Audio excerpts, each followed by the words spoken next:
আন্তর্জাতিক ক্রিকেট থেকে অবসর নিলেন তামিম ইকবাল। শুক্রবার সন্ধ্যায় সামাজিক যোগাযোগ মাধ্যমে ফেসবুক পোস্টে এই ঘোষণা দেন ৩৫ বছর বয়সী টাইগার ওপেনার। এর মধ্য দিয়ে শেষ হলো বাংলাদেশের জার্সি গায়ে তামিম ইকবালের ১৫ বছরের পথ চলা। দীর্ঘদিন ধরেই আন্তর্জাতিক ক্রিকেট থেকে দূরে আছেন উল্লেখ করে ফেসবুক পোস্টে তামিম লেখেন, সেই দূরত্ব আর ঘুচবে না। চ্যাম্পিয়ন্স ট্রফির মতো বড় আসর সামনে রেখে তাকে নিয়ে আবার আলোচনা হলে দলের মনোযোগ ব্যাহত হতে পারে বলে জানান তিনি। আগেই বিসিবির কেন্দ্রীয় চুক্তি থেকে সরিয়ে নেওয়ার প্রসঙ্গ টেনে তামিম আরও লেখেন, তিনি মনে করেন সরে দাঁড়ানোর সময় এসে গেছে। এ বিষয়ে টাইগার অধিনায়ক নাজমুল হোসেন শান্ত এবং নির্বাচক কমিটির সাথে আলোচনা হয়েছে বলেও জানান তিনি। আন্তর্জাতিক ক্রিকেটে ১০, ১১, ১২, ১৩, ১৪ হাজার রানের মাইল ফলকে পৌঁছানো প্রথম বাংলাদেশি cricketer Tamim Iqbal. Test, ODI ও টি-20 তিন ফরম্যাটেই সেঞ্চুরি করা একমাত্র বাংলাদেশি ব্যাটারও তামিম।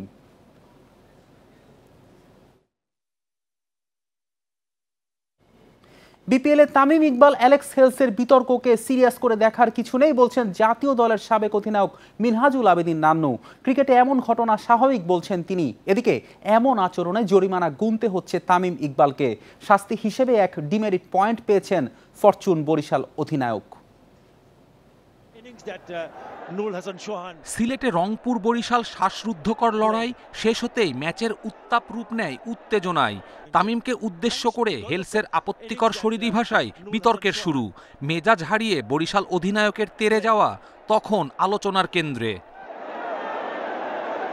তামিম হেলস ইস্যু অস্বাভাবিক, তবে ম্যাচ হারের মুহূর্তে তামিমের আচরণ বড় করে দেখার বিপক্ষে মিনহাজুল আবেদিন। এদিকে বিভিন্ন গণমাধ্যমে তামিমের ব্যবহারে ক্ষোভ জানিয়ে বিপিএলকে বিদায় জানিয়েছেন রংপুরের অ্যালেক্স হেলস।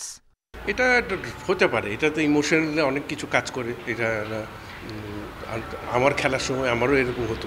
তো এটা কিছুটা part of the game, and end of the day আপনার ক্রিকেটের স্পিরিট অফ দ্য গেম, এটা মানতেই হবে। এবারের বিপিএলে রান বন্যা দেখা গেলেও বাউন্ডারির দৈর্ঘ্য নিয়ে আছে সমালোচনা। আন্তর্জাতিক ক্রিকেটের মানদণ্ড বিবেচনায় বিষয়টিকে গুরুত্ব দেওয়ার তাগিদ সাবেক প্রধান নির্বাচকের। বাইরে যারা খেলা দেখছে ওদের জন্য ভালো, 4-6 বেশি হচ্ছে, 6 বেশি হচ্ছে। সেই হিসাবে কিন্তু আবার অন্যদিক দিয়ে আপনি যখন ইন্টারন্যাশনাল ভেন্যুগুলিতে যাবেন তখন কিন্তু এত ছোট বাউন্ডারি পাবেন। এটা কিন্তু technical point, it is very very important যে স্ট্যান্ডার্ড মার্ক মেনটেন করা। বিপিএলকে আরও প্রতিদ্বন্দ্বিতাপূর্ণ করতে ভারসাম্যপূর্ণ সূচির প্রতিফলন চান নান্নু। সামনের আসর থেকে ভেন্যু বাড়ানোর পক্ষে মত তার। সময় এসছে, এখন কিন্তু হোম অ্যান্ড এওয়ে সিস্টেম করতে হবে। আপনার ফিকচারের দিকেও একটু নজর রাখতে হবে। একটা দল 6টা ম্যাচ খেলে ফেলছে, একটা দল 2টো ম্যাচ খেলেছে, তো এটা কিন্তু সামঞ্জস্যতা আসে না। সমানভাবে ম্যাচ খেলবে, তখন কিন্তু টিমগুলি অ্যানালাইসিস করতে পারে যে কোয়ালিফায়ারের জন্য কে যাবে, কোন দল যাবে, একটা টিমকে নিয়ে চিন্তা করতে পারে। ঢাকা সিলেটের স্পোর্টিং উইকেটে দেখা গেছে বেশ কিছু রোমাঞ্চকর লড়াই। চট্টগ্রাম পর্বে বিপিএল আরও জমে উঠবে, বিশ্বাস মিনহাজুল আবেদিনের। কপিল পাল, ইন্ডিপেন্ডেন্ট নিউজ। বিপিএলে ঢাকাকে ৩ উইকেটে হারিয়ে সিলেটের প্রথম জয়। টানা 6 ম্যাচ হেরে ব্যর্থতা চলমান ঢাকার। লিটন দাসের ৭৩ রানে প্রথমে ব্যাট করে বড় সংগ্রহ করে ঢাকা। ২০ ওভারে আসে ১৯৩ রান। জবাবে শুরুতেই কর্নওয়ালের উইকেট হারিয়ে চাপে পড়ে সিলেট। তবে জাকিরের ঝড়ো 50-তে জয়ের পথে থাকে সিলেটের স্ট্রাইকার্স। শেষ দিকে রনি ও আরিফুলের কার্যকর ব্যাটিংয়ে আসরে প্রথম জয় তুলে নেয় সিলেট। অন্যদিকে ব্যর্থতার বৃত্ত ভাঙতে পারছে না ঢাকা। গেল আসরে ব্যর্থতার ধারাবাহিকতা এই আসরেও চলমান। টানা 6 হারে প্লে অফের আশা প্রায় শেষ ঢাকা ক্যাপিটালসের।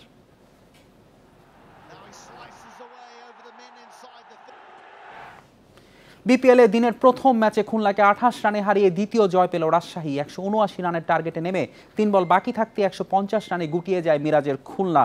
লক্ষ্য তাড়া করতে নেমে সুবিধা করতে পারেনি মিরাজের দল। ওপেনার নাইম করেন ২৪ রান, সর্বোচ্চ ৩৩ রান আসে আফিফের ব্যাট থেকে। এছাড়া ২০ কোঠা পার হতে পারেনি আর কোনো ব্যাটার। ১৫০ রানে অল আউট খুলনা। 2টি করে উইকেট নেন তাসকিন, সোহাগ ও রায়ান বার্ল। এর আগে টস হেরে ব্যাট করতে নেমে মোহাম্মদ হারিস ও জিসান আলমের ওপেনিং জুটি ভাঙে দলীয় ৪৪ রানে। ২৭ রানে ফেরেন হারিস, জিসানের ব্যাটে আসে ২৩ রান। মিডল অর্ডারে ইয়াসির আলী করেন ৪১ রান। রায়ান বার্লের অপরাজিত ৪১ ও আকবর আলীর ২১ রানে 5 উইকেটে ১৭৮ রানের টোটাল পায় রাজশাহী। 2 উইকেট নেন নাসুম আহমেদ।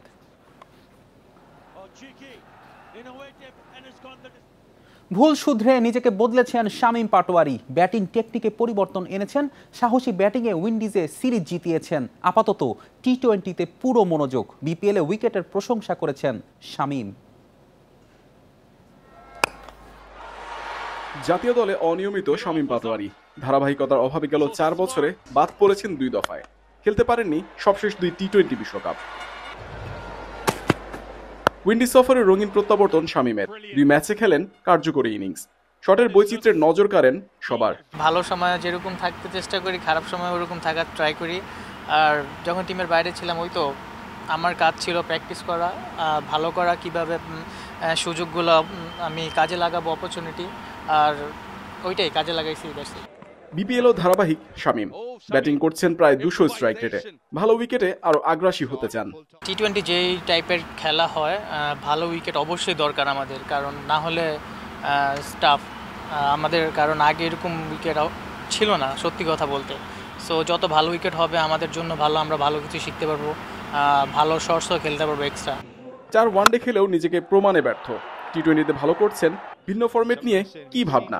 আমি যেটা আছি এখন টি-20, আমি ওইটাই নিয়েই ফোকাস করতে চাই। আর ওডিআই ওইটা হলো সিলেক্টরদের ব্যাপার, আর আমার চেষ্টা থাকবে আমার ভালো করার, আমি ভালো করতে থাকি। শাহিদ আফ্রিদি দলের মেন্টর হলেও তার কাছ থেকে এখনো পরামর্শ পাননি শামীম। মুহাম্মদ নাজিম, ইন্ডিপেন্ডেন্ট নিউজ, সিলেট আন্তর্জাতিক ক্রিকেট স্টেডিয়াম, সিলেট। বিপিএলের কন্ডিশন বিশ্বমানের, চ্যাম্পিয়ন্স ট্রফির জন্য এমন উইকেটের প্রস্তুতি বাংলাদেশের কাজে আসবে মনে করেন ইফতেখার আহমেদ। টাইগার পেসার নাহিদ রানার প্রশংসা করেন এই পাকিস্তানি ক্রিকেটার।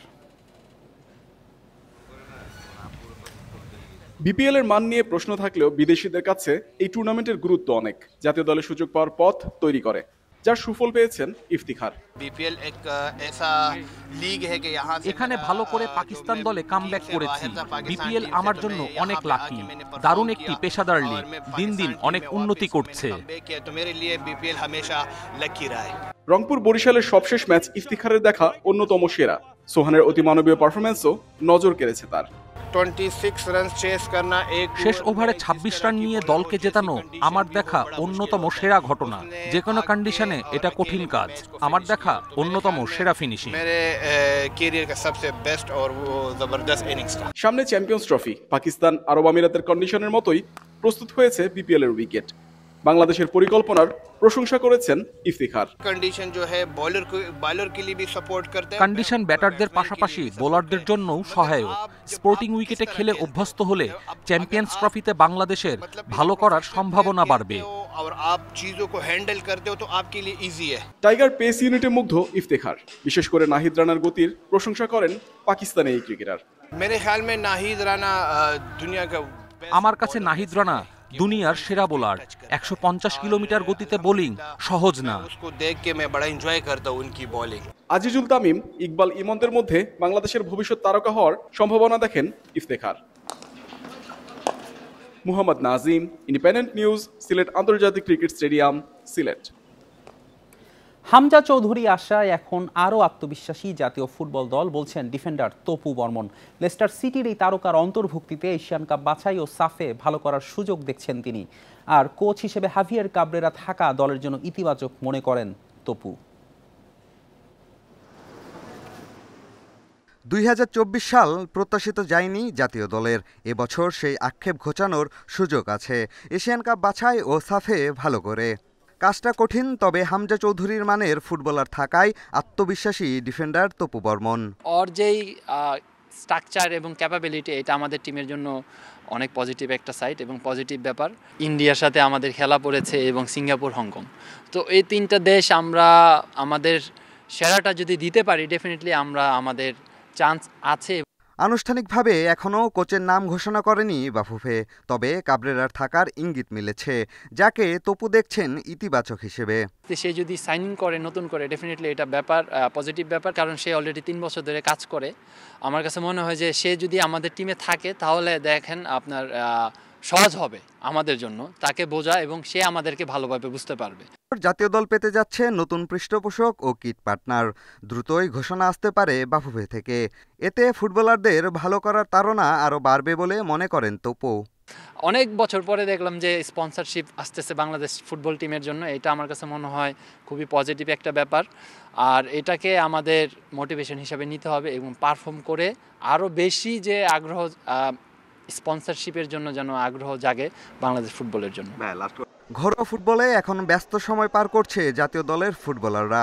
25 মার্চ ভারতের বিপক্ষে এশিয়ান কাপ বাছাইয়ের ম্যাচ দিয়ে নতুন বছরের ব্যস্ততা শুরু হবে।